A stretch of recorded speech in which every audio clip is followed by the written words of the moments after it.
नमस्कार, I am doctor Shweta Bhatia, head come associate professor department of education MJ college Bhilai. आज का मेरा विषय है इंटरव्यू यानी कि साक्षात्कार। पिछले वीडियो में मैंने आपको टूल्स ऑफ रिसर्च में प्रश्नावली, रेटिंग स्केल इत्यादि उपकरणों के बारे में जानकारी प्रदान की थी। आज मैं आपको अनुसंधान के उपकरणों के अंतर्गत ही इंटरव्यू के बारे में बताने जा रही हूँ। आज के मेरे पॉइंट्स हैं meaning of interview, definition of interview, objectives of interview, types of interview, importance of interview in research, process of interview and limitations of interview. तो सबसे पहले हम साक्षात्कार का अर्थ यानी मीनिंग ऑफ इंटरव्यू के बारे में देखते हैं। The interview is a verbal method of securing data, especially in the field of research. Interview एक ऐसी प्रक्रिया है जिसके अंतर्गत हम साक्षात्कार के द्वारा एक डाटा अथवा जानकारी प्राप्त करते हैं जिससे हमें रिसर्च में काफ़ी सहायता प्राप्त होती है। इंटरव्यू एक फ़ेस टू फेस की जाने वाली प्रक्रिया है जिसमें हम सामने बैठे पर्सन से जानकारी एकत्रित करते हैं और उस जानकारी के माध्यम से हम अपने रिसर्च को गति प्रदान करते हैं। इंटरव्यू लेने वाले को साक्षात्कारकर्ता यानी इंटरव्यूअर या इन्वेस्टिगेटर कहा जाता है और जिससे हम जानकारी प्राप्त कर रहे हैं, जो इंटरव्यू दे रहा है उसे इंटरव्यूई या रिस्पोंडेंट कहा जाता है। इंटरव्यू एक द्विमार्गीय प्रक्रिया है जिसमें जानकारियों का और आइडियाज़ का हम एक्सचेंज करते हैं। यह रिसर्च की एक ऐसी टेक्निक है जिससे हम आगे वाले व्यक्ति से कन्वर्सेशन करते हैं और कन्वर्सेशन के द्वारा हम अपने उद्देश्यों की प्राप्ति करते हैं। इंटरव्यू के बारे में काफ़ी वैज्ञानिकों ने और एजुकेशनिस्ट ने काफ़ी परिभाषाएं दी हैं। मैं अपनी वीडियो में आपको 2 परिभाषाओं की जानकारी प्रदान कर रही हूँ। The interview may be regarded as a systematic method by which one person enters more or less imaginatively into the inner life of stranger। यह परिभाषा पीवी यंग ने दी है। नेक्स्ट है यंग के अनुसार the interview is a technique of field work which is use to watch to behaviour of an individual और individuals of record statements to observe the concentrate results for social or group interaction. It is therefore a social process. It is usually involves interaction between 2 persons. इन परिभाषाओं का सार यह है कि interview एक सामाजिक प्रक्रिया है जिसे हम यूजुअली 2 व्यक्तियों के बीच का इंटरेक्शन मान सकते हैं, जिसमें एक व्यक्ति जानकारी प्रदान करता है और दूसरा व्यक्ति जानकारी ग्रहण कर सकता है। इन जानकारियों को प्राप्त करने के बाद वह अपनी रिपोर्ट तैयार करता है। नेक्स्ट है ऑब्जेक्टिव ऑफ इंटरव्यू। कोई भी कार्य किसी न किसी उद्देश्य की प्राप्ति के लिए किया जाता है, इसीलिए इंटरव्यू के भी कुछ ऑब्जेक्टिव्स हैं। पहला है सोर्स ऑफ हाइपोथेसिस फॉर्मुलेशन। यह परिकल्पनाओं के निर्माण के लिए एक सशक्त साधन का कार्य करता है। Knowledge of personal and qualitative data. किसी भी व्यक्ति से फेस टू फेस जब हम जानकारी प्राप्त करते हैं तो वह जानकारी व्यक्तिगत जानकारी हो सकती है और जिसके माध्यम से हम क्वालिटेटिव डाटा इकट्ठा कर सकते हैं। Knowledge of baseline measures. यह किसी भी प्रक्रिया के लिए एक बेसलाइन प्रिपेयर करता है जिसके माध्यम से हम अपने उद्देश्यों तक पहुंच सकते हैं। Helpful in some experimental studies. Interview प्रायोगिक अध्ययन में भी बहुत अधिक हमारी सहायता करता है। हम प्रायोगिक किसी भी प्रयोग को करने के लिए इंटरव्यू के माध्यम से हम उसमें सफलता प्राप्त कर सकते हैं। Study of a subjects reaction rather than content. Interview में कंटेंट की अपेक्षा सब्जेक्ट यानी विषय को अधिक महत्व दिया गया है। Securing information through face to face associations. इस प्रक्रिया के माध्यम से, जैसा कि मैंने आपको पहले भी बताया कि यह एक फ़ेस टू फेस की जाने वाली प्रक्रिया है, इसके माध्यम से हम डाटा प्राप्त करते हैं। तो फेस टू फेस की जाने वाली प्रक्रिया के माध्यम से जो हम डाटा प्राप्त करते हैं वो अधिक रिलायबल होता है। नेक्स्ट है टाइप्स ऑफ इंटरव्यू। इंटरव्यू को 4 भागों में बांटा गया है। पहला है क्लासिफिकेशन अकॉर्डिंग टू फॉर्मेलिटी, जिसमें फॉर्मल इंटरव्यू और इनफॉर्मल इंटरव्यू को सम्मिलित किया गया है। फॉर्मल इंटरव्यू में जब साक्षात्कारकर्ता पहले से व्यवस्थित तरीके से एक अपने साक्षात्कार को व्यवस्थित कर लेता है कि उसे रिस्पोंडेंट या इंटरव्यू से कौन कौन से क्वेश्चन पूछने हैं और किस प्रकार से पूछने हैं। परंतु इनफॉर्मल इंटरव्यू के अंतर्गत हम इंटरव्यू में क्वेश्चंस, उनका सीक्वेंस या उसमें अलग तरीके के क्वेश्चन पूछ सकते हैं और थोड़ा बहुत हम उसको चेंज भी कर सकते हैं। तो इनफॉर्मल इंटरव्यू का जो स्ट्रक्चर होता है वह फिक्स्ड नहीं होता है और फॉर्मल इंटरव्यू जो होता है वह फिक्स्ड होता है। दूसरा है classification according to number of persons. Personal interview और ग्रुप इंटरव्यू, जैसा कि आपको नाम से ही समझ में आ रहा होगा, पर्सनल इंटरव्यू यानी कि व्यक्तिगत इंटरव्यू। इसमें एक समय में हम एक ही व्यक्ति से साक्षात्कार कर सकते हैं, परंतु ग्रुप इंटरव्यू के अंतर्गत हम एक समय में एक से अधिक लोगों का साक्षात्कार कर सकते हैं। जैसे उदाहरण के लिए हम एक समय में कक्षा के एक साथ सभी बच्चों का हम साक्षात्कार ले सकते हैं। तीसरा है क्वालिफिकेशन अकॉर्डिंग टू स्ट्रक्चर, जिसमें पहला है अनस्ट्रक्चर्ड इंटरव्यू और दूसरा है स्ट्रक्चर्ड इंटरव्यू। अनस्ट्रक्चर्ड यानी कि असंरचित साक्षात्कार और संरचित साक्षात्कार।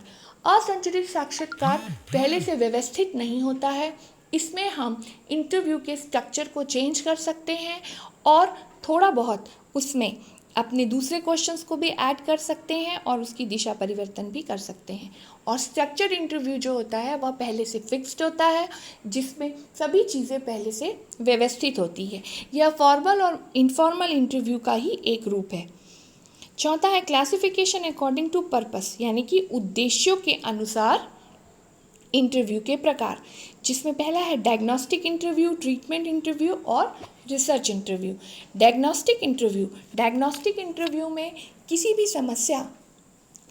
समस्या के बारे में उसमें हम डिटेल में जा सकते हैं और उसके समाधान तक पहुंचने की कोशिश करते हैं। और ट्रीटमेंट इंटरव्यू, जैसा कि आप नाम से ही समझ रहे होंगे, किसी भी समस्या का समाधान करना, उसको क्योर करना। इंटरव्यू के माध्यम से हम आगे वाले की समस्या को उसका समाधान प्रदान करते हैं, जिससे कि उसकी समस्या को सुलझाया जा सके। और तीसरा है रिसर्च इंटरव्यू यानी कि किसी भी चीज़ का गहन अध्ययन करना और डेप्थ में जा कर के उस समस्या तक जाना और उसकी समस्या को समझना। नेक्स्ट है importance of interview in research में इंटरव्यू का क्या महत्व है।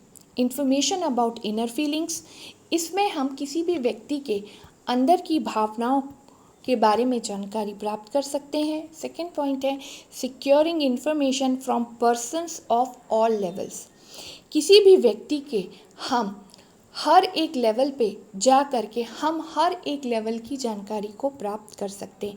Flexibility in study and psychological study, यह एक प्रकार का मनोवैज्ञानिक अध्ययन है। इसमें हम सामने वाले की मनोदशा को समझ करके उसके अनुसार अध्ययन कर सकते हैं। फ्लेक्सिबिलिटी ऑफ स्टडी, हम इसमें सामने वाले इंटरव्यू एक लचीली प्रक्रिया है जिसमें समय एवं व्यक्ति की मनोदशा के अनुसार हम अपने इंटरव्यू की प्रक्रिया को थोड़ा बहुत आगे भी कर सकते हैं और उसको चेंज कर सकते हैं।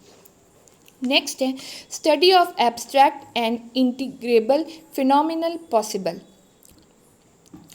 इसमें मैं आपको ये बताना चाहती हूँ स्टडी ऑफ एब्स्ट्रैक्ट में ऐसा होता है कि वह किसी भी व्यक्ति के एब्स्ट्रैक्ट यानी कि एकदम प्रारंभ से लेकर अंत तक की जानकारी प्राप्त करने में सहायक होता है।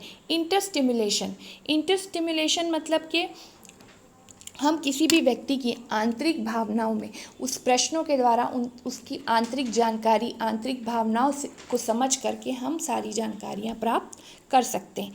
नेक्स्ट है study of past phenomenon possible, हम किसी भी व्यक्ति के भूतकाल में जाकर प्रश्नों के द्वारा हम उसके पास्ट की भी जानकारी को प्राप्त कर सकते हैं। नेक्स्ट है checking of available answers are possible, हम उसी समय जो भी प्रश्नों के उत्तर हमें प्राप्त हुए हैं उसकी हम चेकिंग भी कर सकते हैं। नेक्स्ट है multi dimensional study and intensive study, interview को मल्टी डायमेंशनल स्टडी कहा जाता है, मतलब कि यह हर एक प्रकार के डायमेंशंस को कवर करता है, यानी कि यह एक ही समय में बहुमाध्यम यानी कि बहुत सारी जानकारियों को प्राप्त करता है। नेक्स्ट है obtaining information from children's and illiterate persons also। Interview के माध्यम से हम बच्चों से और जो अनपढ़ व्यक्ति होते हैं उनसे भी जानकारी हम लोग वर्बल जानकारी प्राप्त कर सकते हैं। नेक्स्ट है knowledge of secret experiences and events. जैसा कि मैंने आपको पहले भी बताया इंटर स्टिमुलेशन और इनर फीलिंग्स के बारे में, हम किसी भी व्यक्ति से उससे सीक्रेट यानी कि उसकी पर्सनल जानकारी और ऐसे और भी बहुत सारी घटनाओं के बारे में उससे जानकारी प्राप्त कर सकते हैं।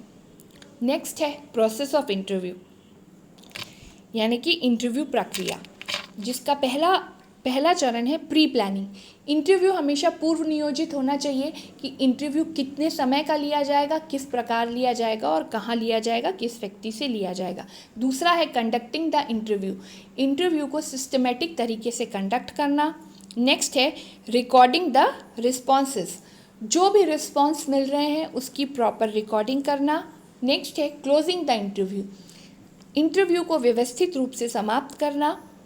और इसका सबसे इम्पॉर्टेंट पॉइंट है construction of interview report and it's presentation. Research में इंटरव्यू के बाद प्रॉपर तरीके से साक्षात्कारकर्ता को अपनी रिपोर्ट बनाना और उसका प्रेजेंटेशन करना, प्रॉपर प्रेजेंटेशन करना आना चाहिए, तभी उस साक्षात्कार का महत्व है। और हमारा अगला टॉपिक है लिमिटेशंस ऑफ इंटरव्यू।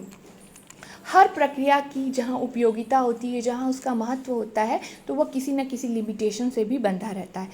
तो इंटरव्यू के जहाँ बहुत उपयोगी है, बहुत फ़ायदे हैं, उसी तरीके से वह कुछ सीमाओं में भी बंधा हुआ है, जिसमें पहला पॉइंट है unreliable and invalidate information.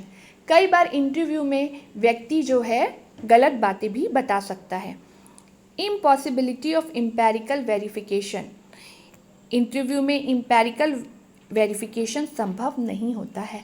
Faulty memory यानी कि गलत तरीके से भी वह हमें कुछ इन्फॉर्मेशन दे सकता है, गलत जानकारियाँ भी प्रदान कर सकता है। Problems of interviewee and interviewer, कई बार फेस टू फेस कन्वर्सेशन के लिए इंटरव्यूअर इंटरव्यूअर को बहुत सारी समस्याओं का सामना करना पड़ता है। इन्फीरियरिटी कॉम्प्लेक्स, कभी कभी जो इंटरव्यू यानी रिस्पोंडेंट होता है वो किसी न किसी प्रकार की इन्फीरियरिटी कॉम्प्लेक्स से ग्रसित रहता है, जिसकी वजह से वह सही और प्रॉपर जानकारी नहीं प्रदान कर पाता है। इनएक्यूरेसी इन रिपोर्ट, कई बार ऐसा होता है कि हम अपनी रिपोर्ट को एक्यूरेट नहीं बना पाते हैं क्योंकि हमें सही जानकारियाँ नहीं प्राप्त होती हैं। फ्री एक्सप्रेशंस, कई बार इंटरव्यू या रिस्पोंडेंट उत्तेजित होकर के, ओवर एक्साइटेड होकर के ऐसा भी होता है कि गलत तरीके से इन्फॉर्मेशन देता है या अपने भावों को कंट्रोल नहीं कर पाता है। तो आज जैसे मैंने आपको इंटरव्यू के महत्व और उसकी रिसर्च में उपयोगिता और उसकी लिमिटेशंस के बारे में बताया, आशा करती हूँ कि आपको मेरा ये वीडियो पसंद आया होगा। धन्यवाद।